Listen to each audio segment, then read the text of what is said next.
நம்ம நாட்டில் இருக்கிற அதே சுட்டி காட்டல மறைக்காரு, லெப்ப, ராவுத்தரு, டக்குனி இப்படி எல்லாம் பல பெயர்கள்ல முஸ்லிம்கள் இருக்கிறாங்க. இதுகளை எல்லாம் வைத்துக் கொண்டு உங்களை தானே சாதி இருக்குது, சாதி இல்லைன்னு சொல்றீங்களே கேட்கிறாங்க. இதை ரெண்டு விதமாக நீங்கள் வழங்கிக் கொள்ளணும். இதுல முஸ்லிம்களுக்கு சொல்ல வேண்டிய அறிவுரை நான் கடைசியா சொல்லிக்கிறேன். முதல்ல உங்களுக்கு சொல்ல வேண்டிய விளக்கம். அதாவது மறைக்காருங்கிறாங்க, தமிழகத்தில் சில பேர் மறைக்காருன்னு போட்டுக்குவாங்க.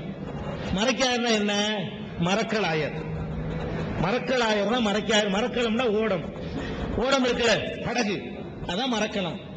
அந்த காலத்தில் அரபு நாட்டில இருந்து படகு ஓட்டிக்கிட்டு வியாபாரம் பண்ணி சரக்குகளை இறக்குமதி பண்ணிக்கிட்டு இருந்தாங்க இல்லையா, கடலோர பகுதியில் வாழ்றவங்க மரக்கலம் ஓட்டிக்கிட்டு இருந்ததுனால அவங்களுக்கு பேர் மரக்கலாயர். மரக்கலாயர் என்பது மறைக்காயர். அதனால கடற்கரை பகுதியிலிருந்து மறைக்காருன்னு சொல்லிக்குவாங்க. கடலோர பகுதிகளில் அவன் மரக்கலம் ஓட்டுனவன் மரக்கலாயர்னா ஓகே. இவன் சொல்றானே கிறுக்கவன், இவன் தன்னை மரக்கலாயர் இன்னமும் சொல்றான் பாருங்க, அது இவன் செய்யற முட்டாள்தனம். அதனால இந்த கேள்வி ஐயா கேட்டிருக்கிறாங்க. மரக்கலை ஓட்டுனால் ஒருத்தன் தன்னை மரக்கலாயர்னு சொல்லிக்கலாம். டாக்டருக்கு படிச்சா டாக்டர்னு சொல்லலாம். நான் டாக்டருக்கு படிச்சனால என் மகனும் டாக்டர் சேர்த்துக்க முடியுமா? என் பேரன் டாக்டர் சேர்க்க முடியுமா? அவன் படிச்சுதான் சேர்க்கணும். அப்ப என் பாட்டை மரக்கலம் ஓட்டுனா அவன் மரக்கலாயர், அது ஓகே. நான் ஓட்டலையில மரக்கலத்தை எனக்கு பின்னாடி மறைக்காருன்னு போடுற தப்பு தானே. எங்க ஆளுக்கு செய்யற தப்புனால ஒரு சாதி மாதிரி அவர்களுக்கு என்ன செய்தது, தோற்றம் அளிக்குது. அதே மாதிரி ராவுத்தருங்கிறான். ராவுத்தன் என்ன? யானையை அடக்கிறவன மாவுத்தன் சொல்லுவாங்க. யானைக்கு ட்ரைனிங் கொடுக்கறான்ல மாவுத்தன். குதிரைக்கு பயிற்சி அளிக்கிறவன் ராவுத்தன்.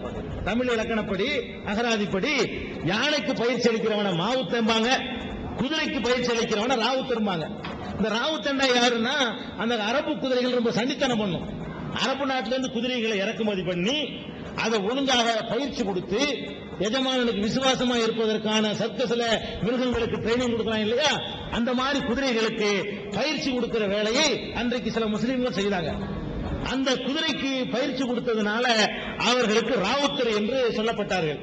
இன்றைக்கு கூட நீங்க கள்ளழகர் அந்த தேர்ல போகும்போது ராவுத்தர் தான் குதிரையில் இருப்பார். ராவுத்தர் தான் முஸ்லீம் இல்ல. ஏன்னா அந்த கள்ளழகர் காலத்துக்கெல்லாம் பிந்தினா இஸ்லாம். நீங்க சொல்லக்கூடிய கள்ளழகர் காலத்துக்கெல்லாம் பிந்தின மார்க்கம் இஸ்லாம். நபிகள் நாயகம் அவர்கள் பிந்தினவர்கள். அப்ப அங்க ராவுத்தர் வர்றாருன்னா எந்த ராவுத்தர் வர்றாரு? குதிரைக்கு ட்ரைனிங் கொடுக்கக்கூடியவர் தான் வர்றாரு.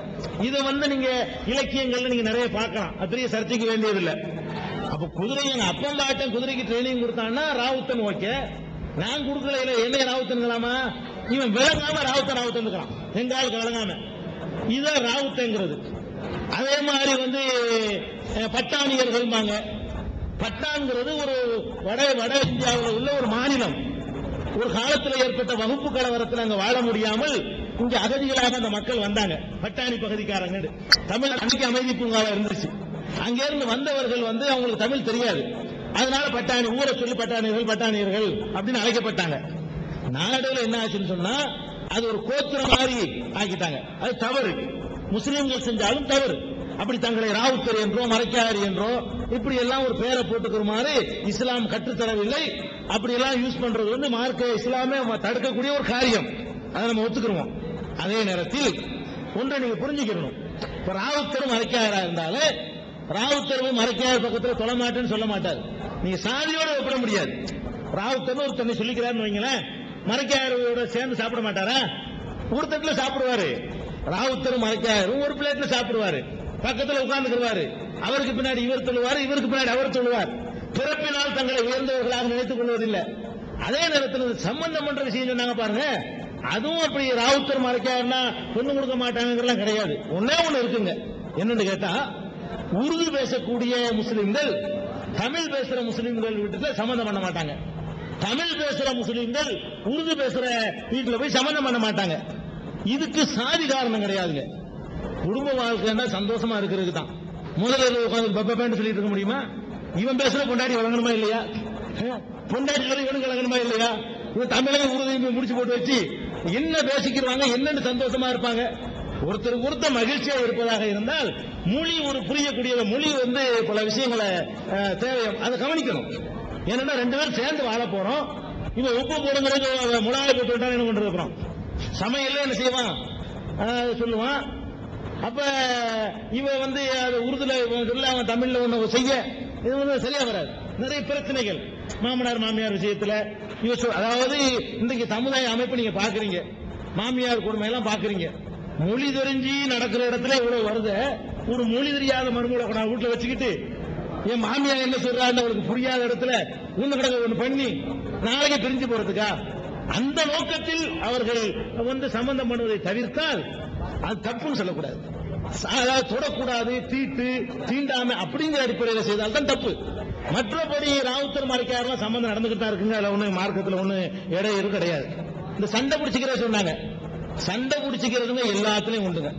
சண்டைக்கு நீங்க மதத்தெல்லாம் காரணம் காட்டக்கூடாது. மொழியில சண்டை பிடிக்கலையா, அண்ணன் தம்பி சண்டை பிடிக்கலையா, பங்காளிக்குள்ள சண்டை நடக்கலையா, சண்டை என்பதற்கு நீங்க அதை காரணமா காட்டக்கூடாது. இதுலயும் நடக்குது. ஒரே மொழி பேசுறவன் சண்டை பிடிக்கிறான், ஒரே நாட்டுக்காரன் சண்டை பிடிக்கிறான், ஒரே தாய் தந்தைக்கு பிறந்தவன் ஒரு தான் இடத்துக்கான சண்டை பிடிக்கிறான். அப்ப அவங்க பிடிக்கிற சண்டையெல்லாம், அரபு நாட்டில் பிடிக்கிற சண்டையெல்லாம் இஸ்லாத்துக்குள்ள சண்டையா? ஆட்சிக்காக வேண்டி ஈரான் இராக் அடிச்சுக்கிட்டான், இவன் இடத்த அதிகமா பிடிச்சிக்கிறதா, அவன் இடத்த பிடிச்சிக்கிறதாங்கிறதுக்காக வேண்டி அதையெல்லாம் நம்ம மார்க்கத்தோட இணைக்க கூடாது. அவன் இஸ்லாத்தை புரியாதனால சண்டை போடுறான், அவ்வளவுதான். போடுறான், அதுவும் அப்படித்தானே. அதுவும் இஸ்லாமிய அடிப்படையில் அவன் போடல, குர்ஆன் தெரியாம நபிகள் நாயகம் சொன்ன போதனை புரியாதனால சண்டை போடுறான். எல்லாம் ஒரு பொலிட்டிக்கல் சண்டை தான் அது. இப்போ